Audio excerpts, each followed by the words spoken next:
بسم اللہ الرحمن الرحیم۔ السلام علیکم ورحمۃ اللہ وبرکاتہ۔ گردے اور پتے کی پتھری کا روحانی علاج۔ قرآن پاک کی آیت پارہ نمبر 1 آیت نمبر 74۔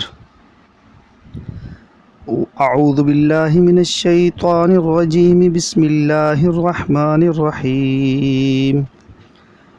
وَإِنَّ مِنَ الْحِجَارَةِ لَمَّا يَتَفَجَّرُ مِنْهُ الْأَنْهَارُ وَإِنَّ مِنْهَا لَمَّا يَشَّقَّقُ فَيَخْرُجُ مِنْهُ الْمَاءُ وَإِنَّ مِنْهَا لَمَّا يَهْبِطُ مِنْ خَشْيَةِ اللَّهِ وَمَا اللَّهُ بِغَافِلٍ عَمَّا تَعْمَلُونَ۔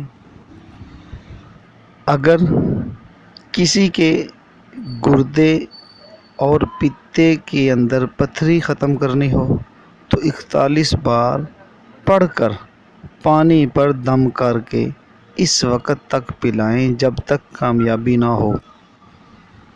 اس عمل کو یقین سے کرنا اور ہر کام یقین کے بقدر اللہ کی طرف سے فیصلے آتے ہیں۔ جیسا یقین ہوگا اوپر سے فیصلے ویسے ہی آئیں گے۔